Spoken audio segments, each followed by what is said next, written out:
So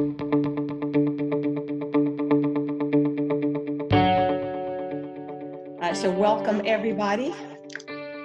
All participants will be muted. So if you would like to mute yourselves, or Mitch will mute you. And I'm gonna check, make sure Mitch doesn't mute me. Very good. And that's not so you don't participate or that you don't talk. That is so that the background noise, or as you're multitasking, it doesn't cause the microphone of the speaker to cut out. You can, I've already shared with you, you can click on participate. There we go. I have now unmuted myself. And open your chat box so you can see messages from your fellow TCC participants who may be wanting to talk to you. But you can, it'll also flash on the chat button that's across the bottom of your screen if you have a message, if someone has chatted. So that's what that means when there's I think it's highlights in red, or it might say a number 1 or whatever. I want to remind us all of what our mission is. And I believe that's going to be the next screen here. Very good. Thank you so much, Mitch. The mission of TCC is to develop and sustain a learning community that supports coaches and those interested in the practice of coaching. So as you see, we can have all kinds of topics, and we always ask our program presenters to share with us the coaching side of it. So we're learning the coaching part of the information that's being shared. Help us to be better coaches. Triad Coaching Connection supports and preserves the integrity of a diverse and inclusive coaching profession through networking, learning opportunities, and educating others. So our monthly meetings hopefully always have learning programs, except, perhaps if we have a talent show, right?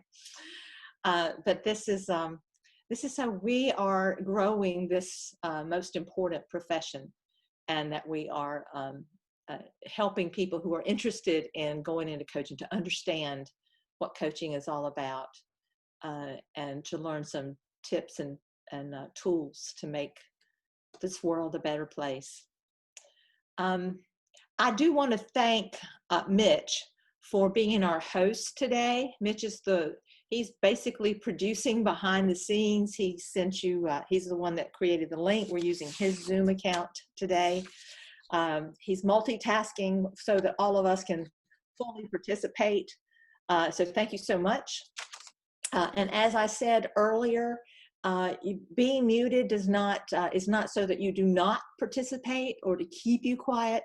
It's to make sure that the program is not interrupted. Sometimes noise can mute the mic of the speaker and be distracting to others. So that's the reason that Mitch has muted everyone. And if you want to participate, please press your space bar or unmute and then go back on mute. We are excited about today's program. I don't have any other, I do have one more thing. I also want to congratulate our diversity committee for having our first Continuing the Conversation program during the month of August. Linda Reese hosted that conversation about the Verna Myers video, and we had wonderful discussion. So thank you so much to Linda for that. And we had quite a few people who attended that and participated. So the conversation does not end there. I hope that you will visit the TCC website and look at our diversity. There's actually a new link that's on or page for diversity and resources there to help continue your growth with topics in this area to help you be a better coach, to give you information, tools to enhance your conversations and interactions. All right, Mitch, I am going to turn this over to you, and I will hit mute for me. Great. Thank you. Thank you, Wanda. I'm going to share my screen here. Let's see, I think.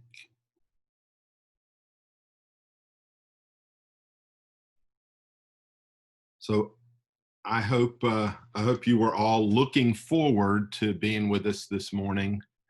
I certainly am looking forward to introducing you to two wonderful friends of TCC.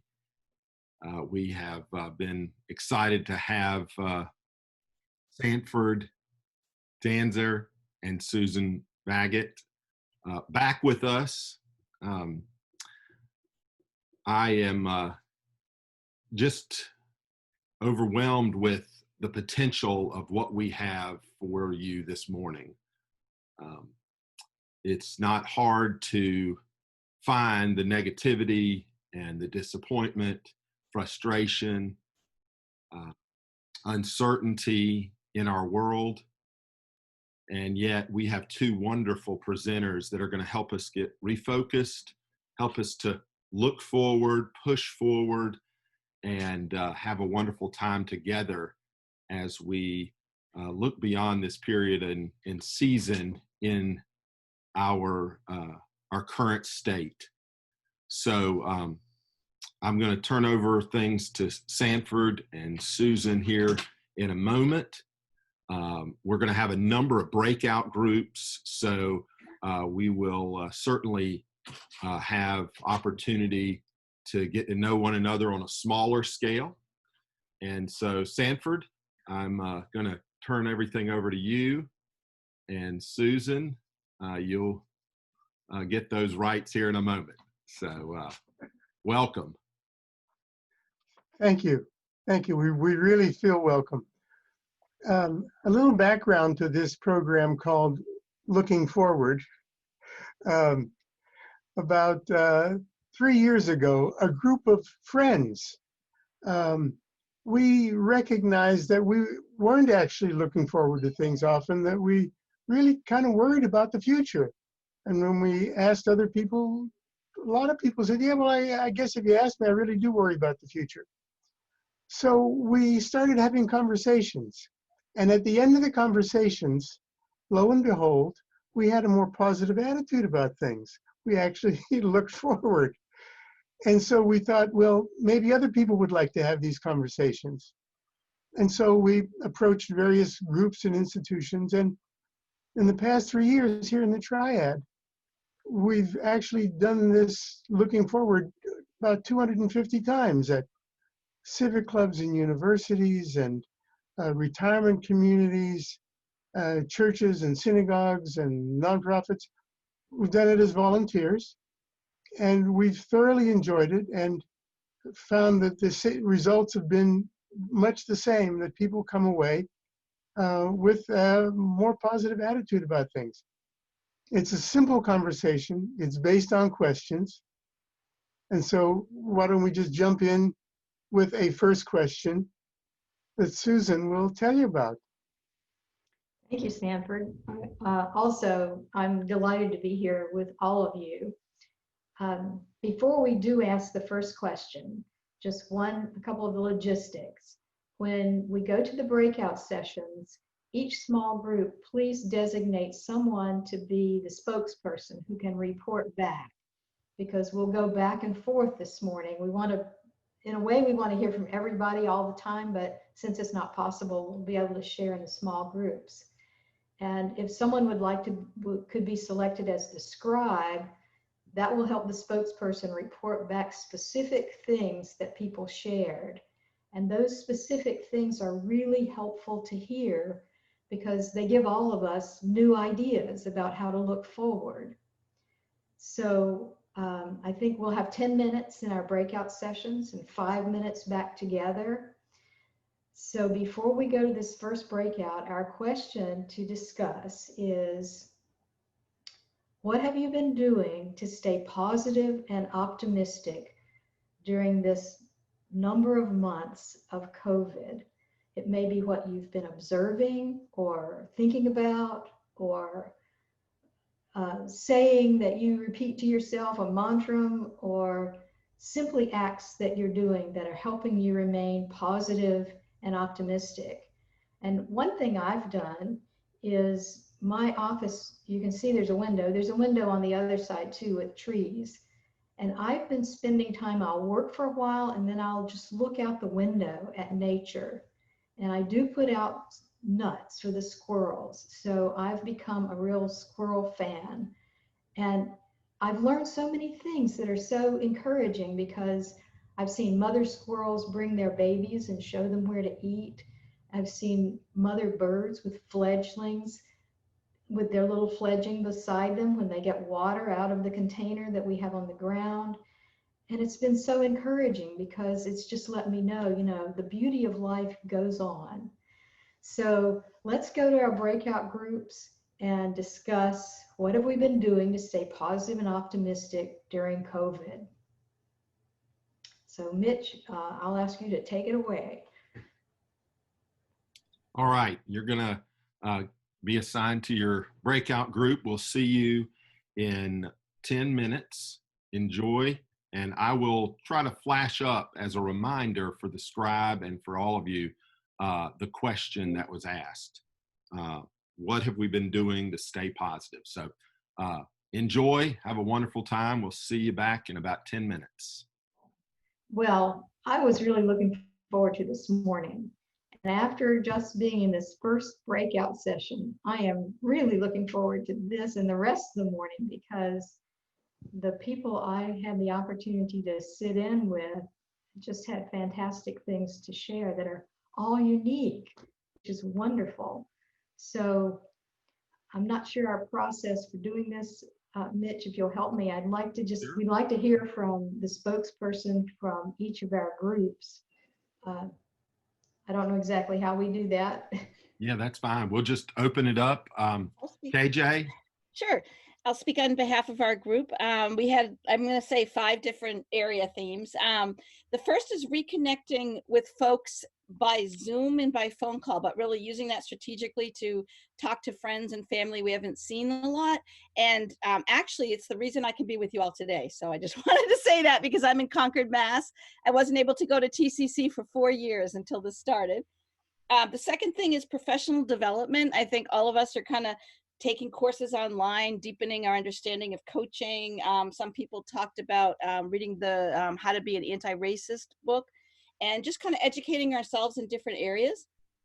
Third one was actually getting out in nature, walking, sometimes with new and old friends at a social distance. The fourth was a couple of us are working with young people and also sort of in community service virtually. You know, one person in our group was helping young men and women entering the seminary. And the final one was mine as a mental thing. So I just wanted to share it with everyone. Is one thing that I do is I sort of zoom in my mind, I zoom out into history and just see this as a point, like on a timeline, just like in 1918, you know, that someday this is just going to be kind of a dot in history. It's just a point, and you know, everybody's lived through things throughout time, and we just happen to be in this time doing this, and then it's going to be another dot on the timeline. So that's our group. Boy, that's great. Those are all really helpful. Yes, thumbs up. All right. Let's see. What about Sue Rose? Her group? Hi. Okay, so I had the pleasure of being with Donna and Christine and Michelle and Joyce. And there were 3 themes that kind of popped up from everyone sharing. And one was nature again, bird feeders and butterfly bushes and getting to see all that out your window, observations of nature like Susan shared in her life. Also the idea of learning something new. So Donna's been learning things about Instagram and taking classes on how to work with that creatively. And Christine keeps an art journal, which is really lovely every day, you know, some little art drawing and thoughts from the day. Something very creative. Everyone's doing different creative things. And Michelle walks and talks on the phone with her sisters who live abroad in other states every morning. So, I mean, it's just amazing the creativity that this seems to be bringing out. and a lot of communication with grandkids for those of us who have grandkids. So that was another kind of theme. And as I mentioned, I love music, and so I get to do a lot of that kind of creativity and art and teaching those things to kids. So that was kind of our thematic group. That's wonderful. Wow. Thank you. This is Jo Heather Dodson, and I'll speak for our group. You know, we saw several of the things that have already been mentioned in terms of having a gratitude journal or finding ways to serve others. There also came up some things about what we chose not to do, which was spend a lot of time on TV, or maybe even give it up completely, and to stay informed through reading instead. That was something that could, you know, not letting the news affect you. The other thing was just the reality of, you were asking the question, what were we thinking? The reality of what is control? What can we control? What can't we? And it really hasn't changed. It's just what we are consciously aware of, you know, what awareness came forward in that. And what acceptance. You know, what were we accepting? Okay, this is the new normal for now. Let me figure out how to function in this and to make it work best for now, because just like the illustration with history, it will go forward. And so, and the other thing is to be present to your thoughts. And we talked about it. You could use the language renewing of your mind, or it might be presencing, and to be aware when thoughts of fear maybe, or anxiety would arise, just to be present to it, to see if there's anything to learn from it. Is there something I can change? And what do I need to release? And so that was another component as well. And being present with your mind can certainly change everything. And it's a point of awareness to keep that in mind. I think one other thing, if I can just jump in again, that was really important related to what you just said, was that the clients, when our folks were with their clients and they were focused on others, they were not worried about anything. They were not focused on themselves. So that was another theme in our group. I forgot to mention that. I'm happy to talk about our group if that sounds good. Yes. Yeah, so we had a number of themes come through. The reaching out and creating groups in the community to help people connect and coming up with lots of new ways of connecting. Peter in our group talked about writing a blog and having his actor family, 2 members of his family are going to star in this blog. So that was a very interesting one. Inspirational TV. So looking at TV, but really selecting and thinking about what you're watching, and that connection with spirituality. Also, Linda mentioned writing down stories that her mother is telling her. So her mother's in her 90s and she's just really starting to record these stories and staying connected, not just with the present, but with the past, and also looking forward to the future. And I've had the opportunity to reconnect with a lot of my fellow coaches that I worked with in Britain and in different parts of the world, so much so that we have a weekly Zoom call now that we didn't have before. So I'm getting to hear about their experiences with COVID and being coaches during COVID in different parts of the world. So that's been really interesting. And also having my 2-year-old granddaughter living with us at the moment from California. So I'm loving that, and just the energy is fantastic. So That's wonderful. Thank you for sharing. Hi, this is Jenny Spallone. I'll talk about our group. And our group was Linda Morris, Terrell Roberts, and Deb Harris, and myself. And we basically talked about, since exercise classes have been closed, we've been walking more, and either with other folks, but at social distance, or else on our own. Noticing nature, noticing the small things we didn't notice before. Also cooking new recipes and cooking more at home, which is always fun. Talked about maybe doing that for our friends as when things come back to a new normal. and just praying more and being more spiritually aware. I mentioned that my husband has pre-existing conditions, and I have had to research out restaurants like Green Valley Grill that really do wonderful social distancing, but allow a person to get out into the universe, because he refuses to be staying home all the time. I've also taken him to the North Carolina Transportation Museum, the Creedmoor, North Carolina tea kettle collection museum, which was really fun, and a little bit over at the Science Center. The Science Center was too crowded.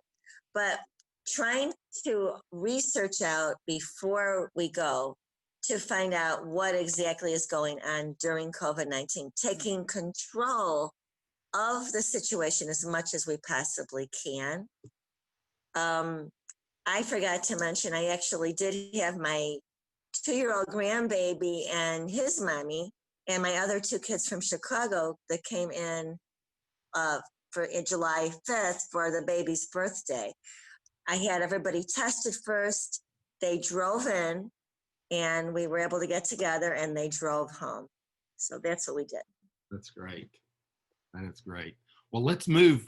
Let's move to question number 2, and then we'll hear from other groups when we get back. Susan, are you going to take question number 2? Actually, Sanford's going to take number 2. Oh, okay. Man, I am so inspired by everything I heard in question 1. So the question is, after the pandemic, some aspects of life will probably have a positive or beneficial new normal. So what is one new normal that you look forward to? I'll read it again. After the pandemic, some aspects of life will probably have a positive or beneficial new normal. What is one new normal that you look forward to? For example, I think after the pandemic, people who do necessary jobs, blue collar work, will be more respected than they are now, or than they have been in the past. And I really look forward to that. That society can have a whole different look at things, and I really look forward to that. I look forward to that. It's great. So in the small groups now. All right. Well, I'm going to put you back into small groups. Enjoy, and we'll see you in. I'm going to expand it to 11 minutes this time. I know we can always have more small group time. So we'll see you shortly. Enjoy, have fun, and all right. Looks like we're all back. Sanford, I'll let you kind of lead us back through. So you can unmute yourself now, and we'll hear from all the different groups. Sure. So let's see hands up for some people, for reporters who can report now. Yes, Barbara. Hi, my group was Ralph Mitchell and Ruth Kennedy and Damien, and in the first round Victoria, but she had to sign off. So we sort of reflected back, since we didn't report out, I'll tell you, we reflected back on many of the things that had been shared, and we had talked about all those as positive things that we would hope to continue doing. One thing that wasn't mentioned in that round was pro bono coaching, and for me, that's something that I plan to take forward in this continuing. I had done some of it in the past, but I'm doing it in a more structured way now. The other thing going forward is some people have sort of gotten committed to a daily practice of some sort that they hope to continue.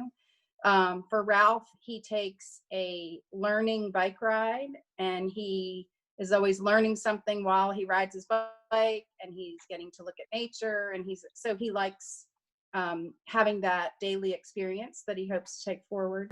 We also talked about this has been an opportunity for those of us who are older to get our history out to our children and sort of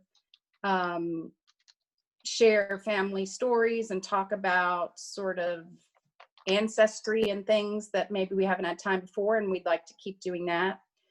Ruth is the primary caregiver for her parents, which has led to increased check-ins with her siblings, and she hopes to continue that. She also says her career coaching practice is booming, and it's allowing her to work with a wider range of people who are all inspiring. She hopes to take that forward.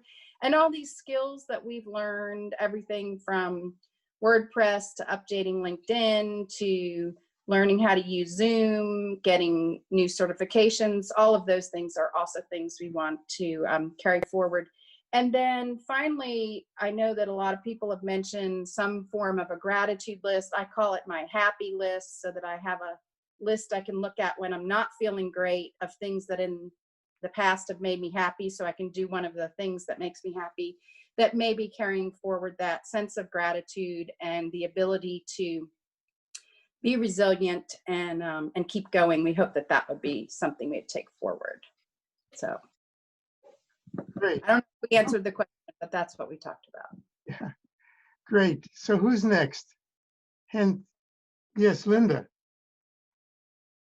Linda Smith. Yes, great. Thank you. I'm Linda Smith. I had the pleasure of working with Joyce and Matt. Corliss was in our first group, and then I think she left us for another group. And we also had Michelle. So we had some great conversation about the things that we look forward to after all of this. And there was definitely a new appreciation of technology. And you know, the recognition that for some clients, doing coaching by telephone or via Zoom is actually preferable and so much easier in some ways. Though we agreed, we look forward to the opportunity to see people face to face, because there is a magic that happens when you're face to face with people. But we like having, you know, the option of technology. We appreciate and hope that we can hold on to being less distracted, more grounded. Even the extroverts in our group said that they appreciated maybe being a little calmer, a little quieter, more sensitive to others in their lives. One person said that she had a sense of relief that she didn't even know she wanted. Thought that was really nice. We appreciate, you know, less windshield time, and hope that we don't go back to driving, you know, long distances just for the sake of being face to face, when maybe we could do the same thing as well from a distance. People being more resilient and more adaptable, you know, feeling like that's something folks have learned during this time, and we hope that goes forward. I think that's pretty much it, unless anybody else wants to add in. Isn't All right. Thanks, Jill. in our small groups and in this larger group as well, don't we just hear the wisdom in the room, the thoughtfulness, and it's one of the things that we always so much enjoy, is people's wisdom just comes out. These are the people that we get to be with routinely. Who else has a, yes, Cheryl? My group was Wanda and Chris and Marilyn, and we agree with everyone about this being forced into Zoom has helped people connect in a way they wouldn't have otherwise, and it's also increased accessibility to people around the world. And social media has done the same thing, but the ease of connection, the barriers are diminished. Plus, we're eliminating, I think Wanda used the word excess, that we're not driving everywhere, and even within this group, the limit of 50 is no longer an issue. And the limit of space and time for people to come from various places. And there was one other thing about Zoom connectedness. Families, people who are distant are able to connect. And then we, groundedness, that people have had the opportunity to figure out what grounds them in this chaos. And to the point that, maybe going back to our faith community or a meeting that we went to all the time isn't going to be as easy because we're better grounded at home on the porch or in the yard or even in our own space. And back to Zoom, I remember now the opportunity to see our clients in their own environments and to see what's going on in around them. I have a friend who's a teacher, and she said she has learned so much about her kids, seeing what's not said when they get to school, about how they live and where they live. And then we talked about just the opportunity to not be afraid to learn new ways of being now. That a lot of people have broached this and embraced it, and now it's like, what else can happen? And then I think it was Marilyn Taylor who said, being a devotee of the Myers-Briggs, she's looking forward to studies on how personality types cope with this tragedy and with this pandemic, to see how that expands what personality studies and energy studies of personalities are affected, which is an interesting way of looking at it. Yeah, thank you. Who else? Yes, Sylvia. Our group talked about many of the things that have already been discussed, and so I'm not going to go over all of them, but I want to add a couple. And one is the increased use of virtual technology. One of our people has found that people are willing to be more open than they often are face to face. And I want to tie that with I think I said that there's a new focus on racial justice. And I do believe that those two tie together very well, because I found that people are willing to tell their stories when they're meeting virtually in ways that they never would have face to face. And so I think that that's an important one. Opportunities for people who want to do remote work, because we've now demonstrated for many corporations that it is possible and that people can be productive when they are working remotely. And so the prognosis is that many corporations will continue to allow people to do remote work. For example, Google has already said that they're not bringing people back face-to-face until July of 2021. The opportunity to meet our neighbors. That many of us are now doing more work outside, whether it's going on walks or just being outside. And so I had the opportunity to meet people in the neighborhood and to interface with people that we might not have met otherwise. One of the things that I thought was really interesting is that one of our participants, and we had KJ, Jane, Corliss, and Sanford in our group, is that we have now learned some protocols that hopefully will help reduce disease such as flu going forward. That we now know that perhaps we're more conscious of the fact that we need to wash our hands, or we need to distance ourselves from someone if we are feeling ill in any way. And then the last one, well, actually two more. One is thinking about what are we going to retain from this period? What did we learn that will allow us to change, to do things more effectively in the future? And tying with that, we've had an opportunity to think about our own priorities.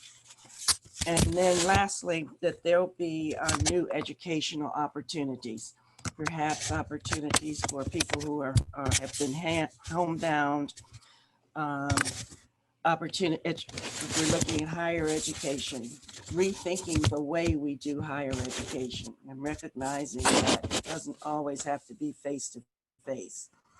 And so I think those were the things that we talked about that perhaps have not been discussed. Thank you. I wanted to pick up on one of the things that Sylvia just said. How many other people in the room have had the experience that she had? I know I have.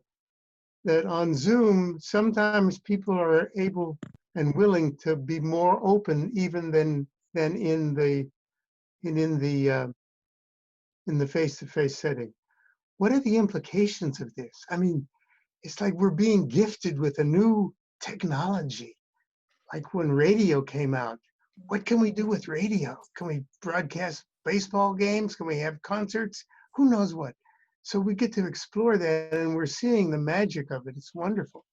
Who else, hands up, has answers to this? Yes, Sue Rose. So our group had a couple points that were similar. One mainly being that there's a desire now to be more active than in the past, to do something to actually eventuate a future that is more positive, to be a part of a solution rather than sit on the sidelines and wait. That was a big theme. Another one was kind of, and that's interesting because it seems opposite of this next one, but in addition to being more active, there's been a sense of being more reflective and to reflect on what is really going on inside of me. How can I be more loving to people in my own world than I have been? Can I be more sensitive? So it's been this looking out and looking in at the same time. And another theme was just realizing that we don't, as coaches, we tend to want to help everybody see the big picture, do big things. We have big viewpoints, right? But right now, it's like the little things that are making a difference. The little things that you see children do on social media, tiny things, buying lunch for somebody at McDonald's and giving it to someone, all these little things that are making a difference. And so the thought was, what's one small thing I can do to make a difference right now in a positive way? So that's one way to overcome that feeling of overwhelm that this time tends to bring on us, to offset that. Thank you. Yes. In interest of time, we'll take one more group. Is there anybody whose group has not yet been heard from, either the first or the second time? Oh. Either the first or the second time. Am I seeing it? Okay. So one more group then. Whose hand is up? Yes, Peter.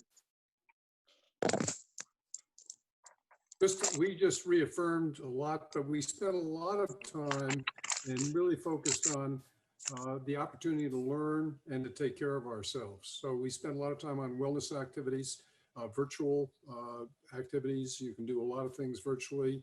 I shared my experience in my community where I spin outside, which is, I don't want to go back indoors. It's just too much fun outdoors. And it's the opportunity also to learn technology, other classes in different areas, because we have that time available and access to incredible resources on our internet. And I think bottom line, the world is going to change. We need to learn how to adjust with things like what's Zoom protocol? How do we manage that? Are we aware of our body language? Things that we didn't pay a lot of attention to before now become the new focus. So it's a new opportunity to learn. Thank you. Okay, we'll move on. This has been wonderful. It is.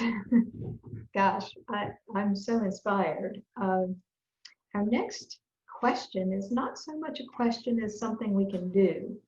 A number of people have shared things that are big things and small things we can do, reaching out, connecting with other people. So can we think about an act of kindness that we can do? Any act of kindness. Now, often we think of that as something that we'll be out there doing. I mean, maybe a simple thing like smiling at people in the grocery store. And I have discovered that you can tell when people are smiling even when they have a mask on. But let's think about an act of kindness that we might do now, right now, personally. And we can think about what that might be. How might we reach out? And that old telephone ad years ago, reach out and touch someone. And I think that Sanford has an answer to that. So how many of us right now are within arm's reach or close distance to one of these, a cell phone? Hands, how many people are? Wonderful, wonderful. So here is a little challenge and one act of kindness is to send a text message to somebody acknowledging something about them, something we like about them, something that we haven't mentioned to them that we might like to do. It might be, haven't seen you for a while, I appreciate you. You getting the picture here?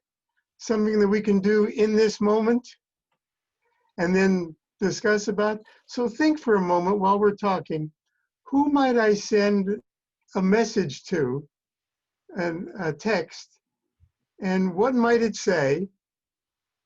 And then pull out the telephone. I'm thinking now who I'm going to send one to. And if for any reason you choose not to do that, just think about who would I write a note to, or who would I say something to in person when I get home, or whatever. But for purposes of the exercise, for those people who can and will, and then we'll discuss it in a few minutes afterwards, who can we send a message to? And what might it be? Thinking of you, I really appreciated what happened the other day, etc. So we're going to take a few minutes, and we'll just naturally come back together. We're not going to go in a small group to do that. How does that sound? Are we willing to send an act of kindness text message to people? All right, here we go. We look forward to hearing the results of your act of kindness. So Mitch, I want to just add something. Yeah. Yesterday, I was thinking about one of my girlfriends who is actually a bus driver for Greyhound. And she'd been on furlough, and this was her first week back at work, and she drives from Greensboro to Richmond, Virginia. So I just sent her a little message yesterday morning. It says, "Good morning, sis. Hope you're doing okay back at work." So last night when she got to her hotel, it was about 9:30, she called me. And she was just overwhelmed with tears and crying. She said, "Oh, sis, thank you so much for reaching out to me. And you just don't know what it meant." Just a few words. So this is very apropos. And it's really timely because I felt so much better last night. I slept a little bit better last night myself. She has a very difficult job, and she's back at work and trying to do it. But I think we need to reach out to those people, not just the hospital workers and everyone else, but the people that we know that have those difficult situations or are going through something difficult. Oh, it means so much to them right now. Sorry to jump ahead. No, it's perfect. It's wonderful. That's exactly what this was meant to do, right, Sanford? Absolutely, absolutely. Who else sent a message, and what did you send, and have you heard back? I'm going to build on something that was shared earlier, which was, pro bono coaching. And that wasn't in this moment, but to keep an eye out of either former colleagues, friends, acquaintances who are maybe in a tough spot. So I had a former colleague, international colleague, who I saw and realized, had been downsized during COVID. And so to be in communication, just like this, just the little text, hey, I'm thinking of you, how are things? Happy to be a listening ear. I've been texting also another acquaintance who was needing therapeutic support, and being able to research for them and say, here's some ideas for you, because sometimes when you're in that state, you can't look for details and information. And so I think that's another way to do it. But thank you for the exercise. Who else? Who else can tell us about who you sent or what you talked about?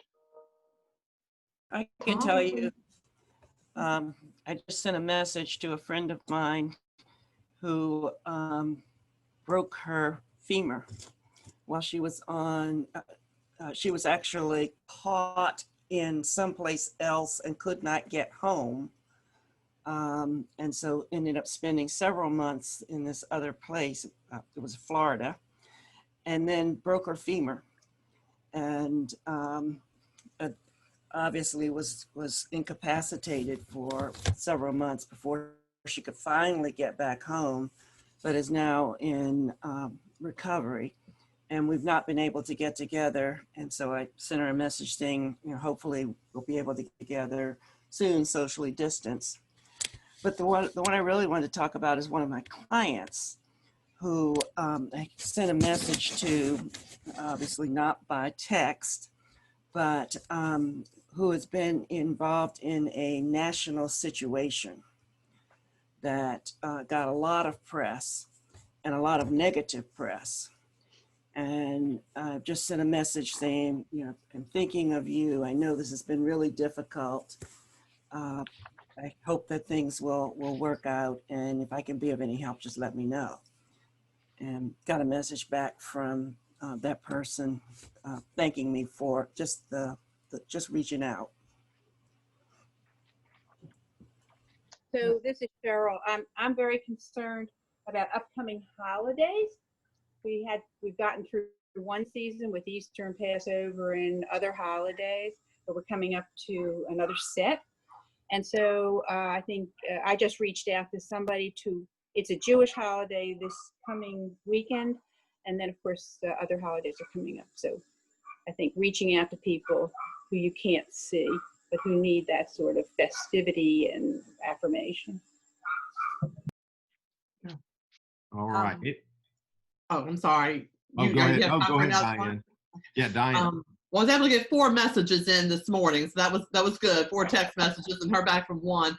I'm trying to remember the shut-ins or those older people who rely on rides to get to the store or for visits or things like that from our church. I go to a very small church, but because I know it's hard for them to ask for things, I have a small victory garden, as I call it. And so as I've done a little harvesting this summer, I'll cook up things and just drive over and drop it off for them and sit outside and talk with them for a few minutes. And boy, it sure lifts them up. And, and it's funny, I thought I was going to be lifting them up, which I did, but they lifted me up too. And so I've really enjoyed that. And then we're having church outside in our parking lot. And so just to make it seem more church-like, I've just cut flowers from my yard and made little mason jars arrangements. And then I look around who would benefit from that this week. And I just give my flowers away to them. So they enjoy that. One of the reason there are a couple of reasons why we did this exercise.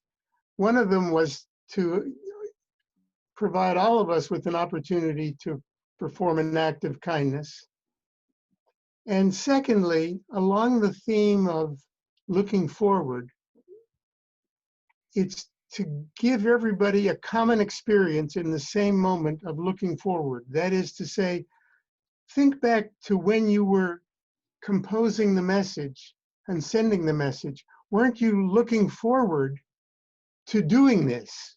Weren't you looking forward to performing an act of kindness? Does that make sense? Looking forward to something. What does it feel like to look forward? What is the body language of looking forward? It's a new mindset that we can do consciously. That is to say, it's sort of like looking forward is sort of like your elbow. It's like if I say to you now, be aware of your elbow, you might say, yeah, I have an elbow. I realize that. I just haven't been using it consciously. Well, now you can use it consciously in the same way that we can consciously look forward to something that we may not have before. Does that make sense? So we've all had a common experience, perhaps, of looking forward to this end, to this common act, and we can more consciously look forward to whatever in the future. Does any of that make sense? And any comments on what was just said? Sanford, one thing that I love about what you just said and where my mind went is that, you know, we have 14 grandchildren. And when we get together as a family pre-COVID, everybody was in their smartphones and they're texting their friends or even people in the room. And it's just constant here. And one of the things that you've just said is for us to take that and make it conscious, you know, to people who may need to hear from us, to connect, use this that's kind of become a nuisance in a positive way. And you're right. I look forward to hearing back from some of the folks that I texted during this activity. And I did. They're going to be surprised that they got a text message from Grandma. Or anyway, just that's my thoughts. Yeah. Sanford, I apologize for I was on the phone, but I just got a call back from the person. So they were like so grateful. They just wanted to call me right back. So just wanted to share That's that. wonderful. Wonderful. Joyce? And I just oh, sorry. Go ahead, Linda. I think Joyce had something to share too. Just wonder, did anybody else notice? I know for me, I sent one text to a group and that felt really good. And so then I sent another one to somebody else, and then I sent another one. And now I'm trying really hard to focus here, but I've got this list of, you know, people. So it's almost like it cascades, and it feels so good to have done this very small kindness that I want to do more and more. So that's just a nice reminder for me. Yes. Susan, you drew me into the conversation by noticing, thank you. Excuse me. This doesn't exactly speak to what Sanford said. It was prior to that. What I'm noticing as my intention in reaching out to many people with acts of thoughtfulness or encouragement or kindness during these days, the thing that surprises me every time when I look back or reflect upon having done that, it is always generative for me. Like I don't do it for that purpose. My intention was to care for someone, quote, else. And yet the else that's included, you know, it's not that I am separate from who it was that I just reached out to connect with, because the mutuality is there. And I continue to be surprised by it. Just even thinking about our group here, you know, we're the Triad Coaching Connection, and look at the remarkable lifting of one another that we do as we're having this conversation. And so I'm just appreciative of everyone I've heard here today and the surprises that are here with COVID and all that we're saying with one another. Thank you. Yeah. Does anyone else have something to share about their texting? Or if you didn't send the text, if you thought about sending it, or someone you'd like to communicate with later with your act of kindness? Anyone else like to share that? I just wanted to add something about what she was saying before. So when we do acts of kindness, when we help people, our body produces dopamine, serotonin, and oxytocin. And so when we get those hormone chemicals along with how we're actually feeling, it lasts a long time. So it's, it's just kind of nice to know the body part of it. I wanted to share that. Well, that's great, because we can, as we're looking forward to doing this, we're already generating part of that you're sharing about, Donna. It's already happening. And I think I'm real interested in the connections, energy connections we make with one another. And so when we're doing that, thinking about it and getting ready to do it and then doing it, that all that positive energy that's coming from our own chemistry is going out to the other person who's going to be the recipient. So it seems to exponentially lift everything. Thank you for sharing that.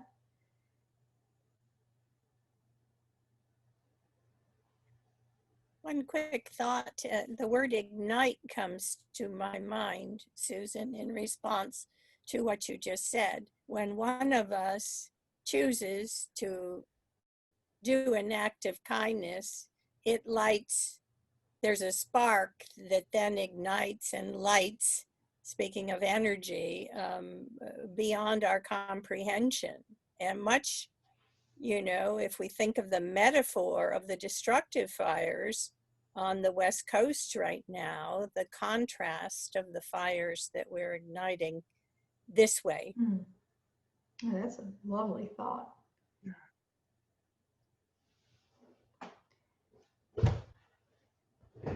Any other comments before we move forward?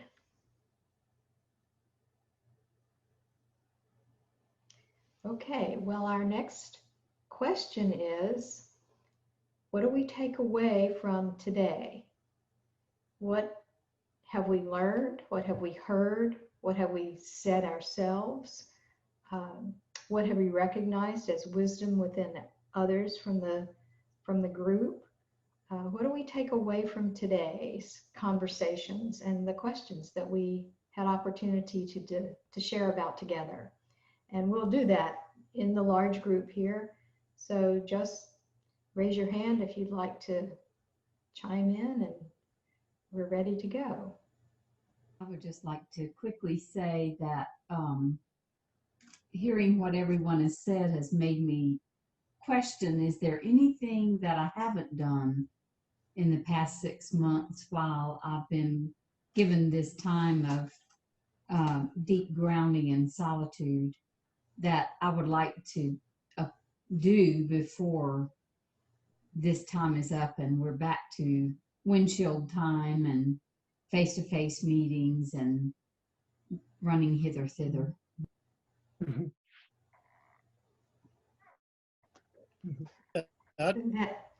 Tom. Yeah, I'd like to just sort of toss in this whole concept of connectedness is in transformation right now. The last 6 months have sort of shattered all of our previous concepts of how do we stay connected.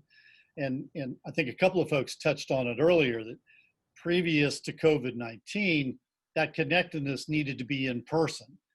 But now we're redefining what that means. And these new technologies are ones that, if we can continue to use them in a really conscious way, a thoughtful way, can help us redefine what that sense of connectedness is. And, for the triad coaching connection, I think that's fundamental to the group. What does that mean for us? So I really appreciate everybody sort of struggling through with these ideas about, well, what does that mean to us? And how do we reach out in a different way? How do we read body language differently when we're on Zoom as opposed to when we're in the room? So I just wanted to add in, that sense of consciousness, I think, is really important. I'm taking away the fact that I need to be much more proactive in terms of my relationships. I've been very passive, kind of waiting when things happen.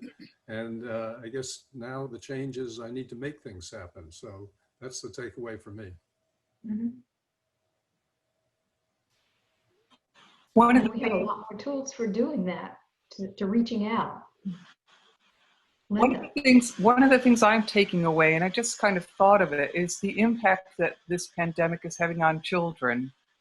And, I think I'm seeing it in my own grandchild that she's very cautious, overly cautious now with people. She's afraid of people because we're not seeing many people. So I think this teaching her maybe a little bit more about how to be comfortable and still stay safe is probably a big thing.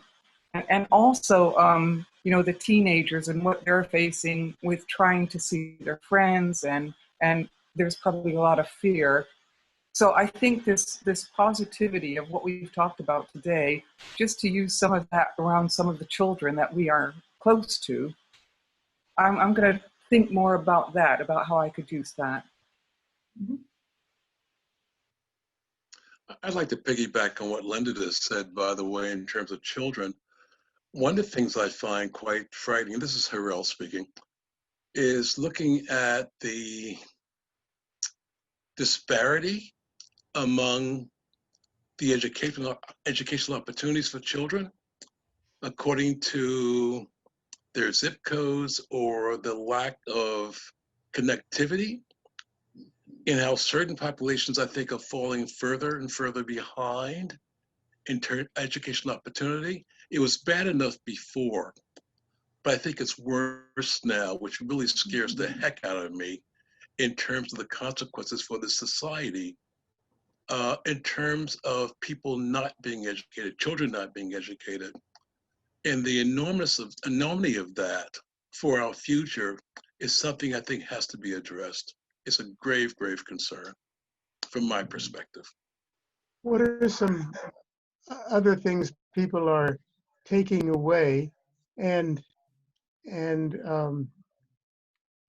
one of the things that with your permission that I will do is what we found using Zoom a lot lately, is that you can actually ask people, even by name, what they have to say. So, for example, I could, for example, ask Jane, Jane, what do you have to take away? I'm sort of demonstrating what I'm saying. And whoever we call on can always say, I'll pass, and pass it on to somebody else. What would you say, Jane, maybe some takeaway from today? Well, I haven't mentioned this earlier today, but it just occurred to me that one of the things that I focused on during this period is the extreme political divide in the country and the feelings that come with that. So I discovered a group through a friend called Braver Angels. I don't know if anyone's ever heard of that group or not, but they've been in existence for a number of years and are in most cities. And their mission is to help people listen carefully without judgment from the opposing views. So the debates that they sponsor are very highly structured, in which there are equal numbers of opposite sides. And it's been fascinating to see what we can learn from those that we probably have stereotyped to being too different to ever understand. So I just wanted to recommend this could carry over into coaching and other areas of your life, but check out the website for Braver Angels. I would just like to amplify. I'm taking away right now, from what you just said, what can we learn from those people who we think could never understand? That's so wonderful. Mhm.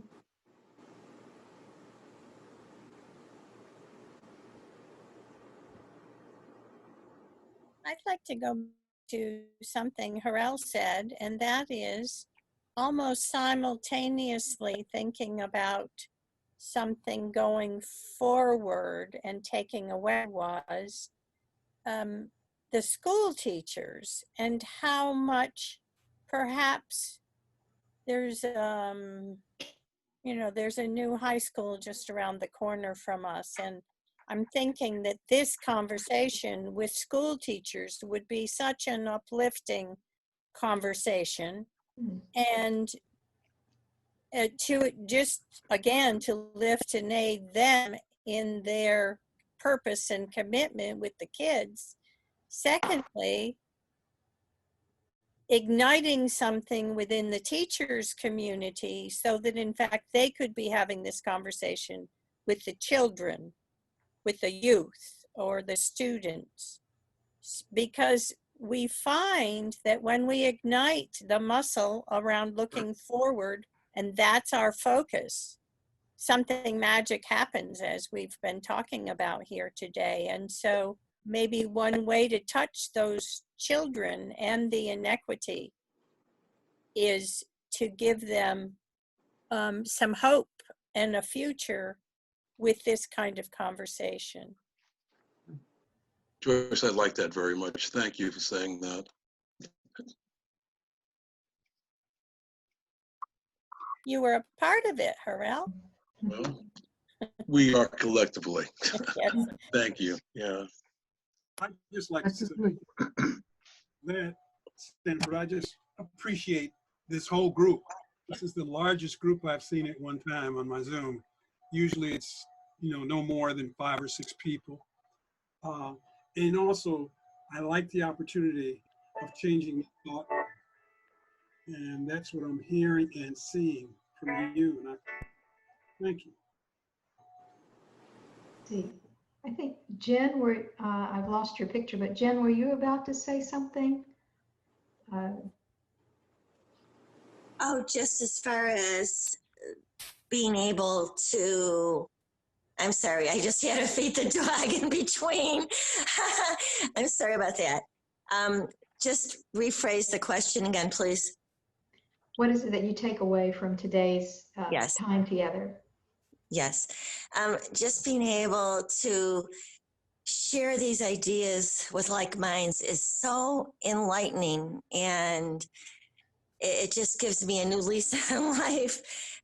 It's been such, even though we have been very grateful for all the abilities to connect through technology and to exercise outside and to do all of these things, interact with folks we haven't talked to for ages on the telephone or via Zoom, it still has been a very lonely, depressing feeling, and tends to make you angry. At least it did for me. And just being able to connect with all of you and to hear all of your suggestions and your ideas for the future and how we've really, we will survive and we will thrive, has been just really uplifting to me. So thank you for that. Thank you.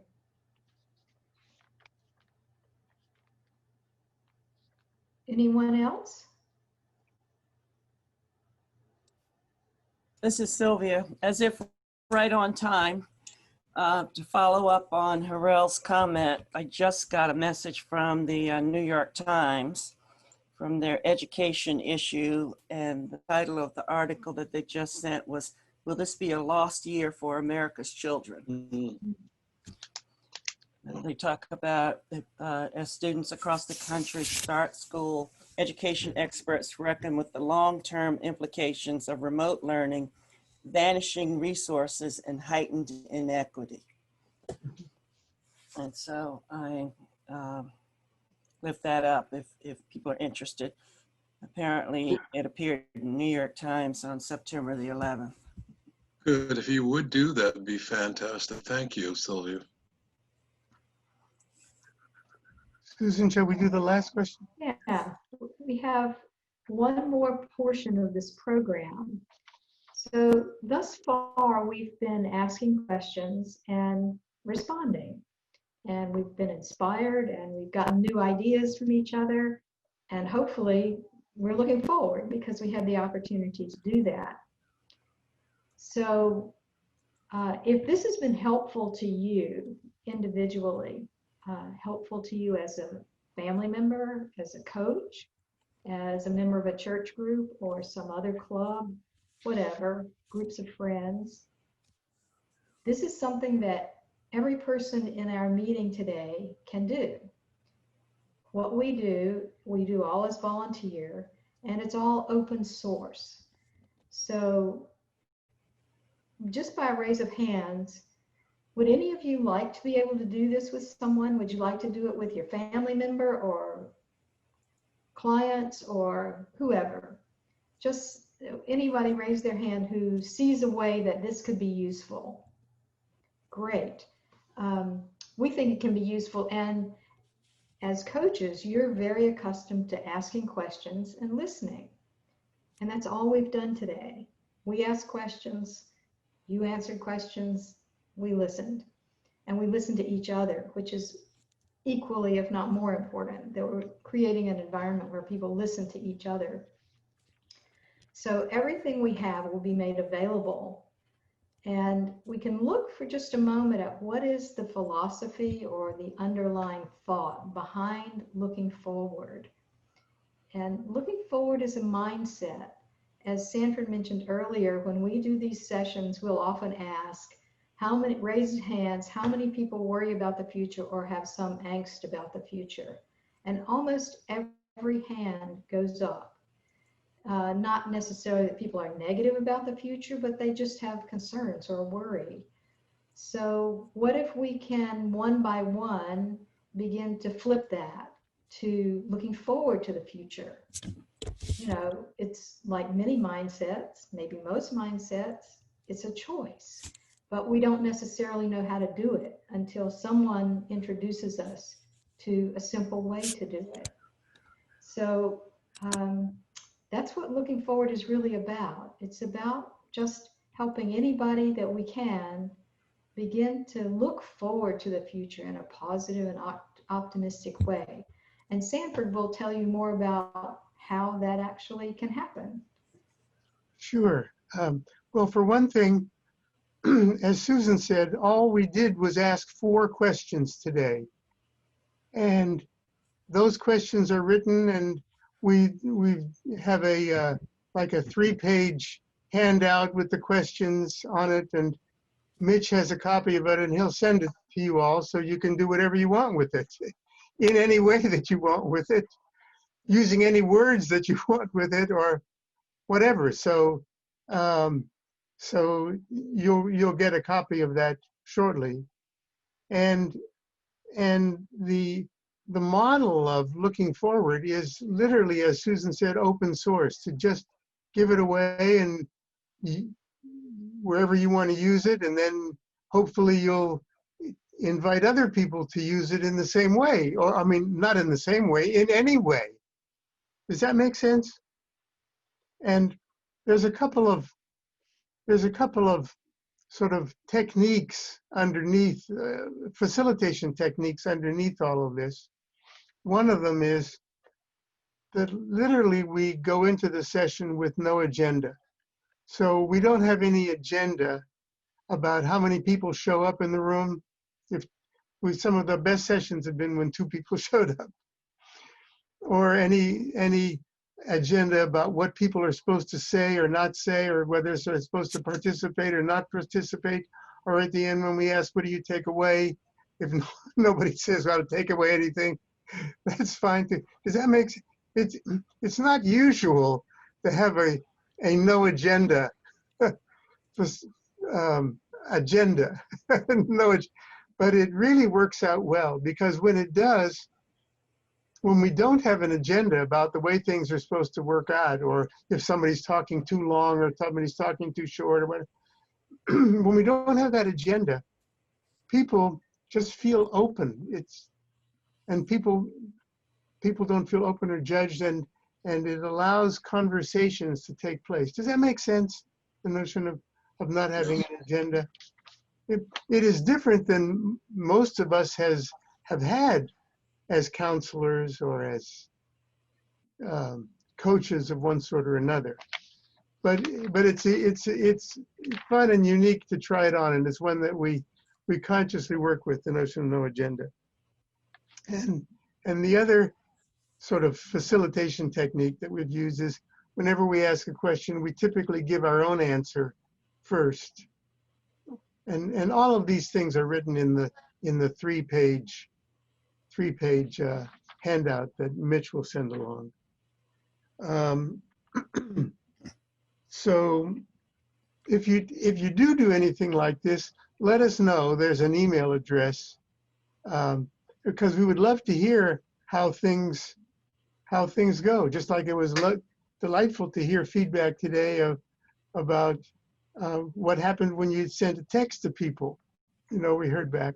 So if you do anything like this, please let us know about that. That's about all that I have to say about your going forth. Everybody is deputized. Here, you got your hand up, deputized. Good. So the last few minutes, any questions about anything that I've just said or that Susan has just said or about during the day or the way things were conducted today? Questions or comments? And to share before too many people drop off, because I noticed a couple of the numbers dropped a couple of people. If you want to save information that's been shared with you in the chat, if you have your chat box open and you see the ... box that's down there where you would type a message, when you click on that, it gives you the opportunity to save the chat. And if you click on Save Chat, it will save everything that's in the chat box up to this point. Anything that's added after this, you'll have to save it again. But I noticed there are a couple of links, like the one to the article just a few minutes ago that some of you may want. So when you click the Save Chat, you have all this information at your disposal. So thank you all for sharing information with each other. The email address is there for Sanford and Susan. So anyway, there's just that little bit of information for you to save the chat. Thank you, Wanda. And Sanford and I would just like to thank Mitch and Wanda and Christine and Matt for coaching us on Friday. So we were able to do this with the breakout rooms. It was totally new for us, and they helped us feel very confident, and all of you participated so beautifully and in inspiring ways that this has been a fantastic experience. Thank you very much.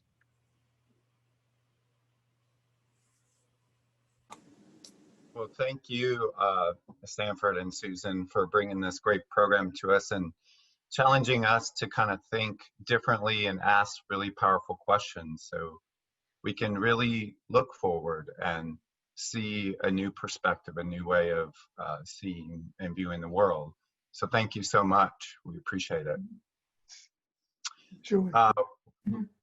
We'd like to just tell the group a little bit about what's coming next. We have Tom Desch, who's with us today, and Michelle Gross, that are going to be presenting on a new leadership assessment called the Leadership Atlas. And this tool is a powerful tool that will help you learn essential components about how there's an interaction between thought and action. So this will be a great program for coaches to have new tools in their toolbox. And Tom and Michelle have graciously offered us a great opportunity to fill out a report ahead of time. So we'll be sending that link out, and there's going to be two options. The first option is to take a brief report that will be at no cost, or you can take the extended version, and that would be a small fee just for the assessment. So we're looking forward to them coming next month with us. And do you want to add anything, Tom? No, other than we're just delighted to be able to do this, and we're really looking forward to talking with everybody next month. Yep, great. So look out for that email right away so you can do the assessment online and have that pre-work done before you show up, and we can have a great talk. Thank you, everyone. It was great to see everyone, and have a fantastic week. Mitch and I are very grateful to you for giving us great speakers and ideas. So if you have any more folks, we're continuing to plan the schedule ahead of time. So let us know. Thank you. Want to add anything, Mitch? No, just I would just say to Susan and Sanford, thank you. What a incredible way to kick off this week. I don't know any better way to pause and ask ourselves some questions, some thought-provoking questions, and to perform an act of kindness right in the beginning of the week on a Monday morning. So thank you for leading us. We're grateful and thankful for both of you. And so to the rest of the TCC family, move forward, look forward, and we'll see you next month.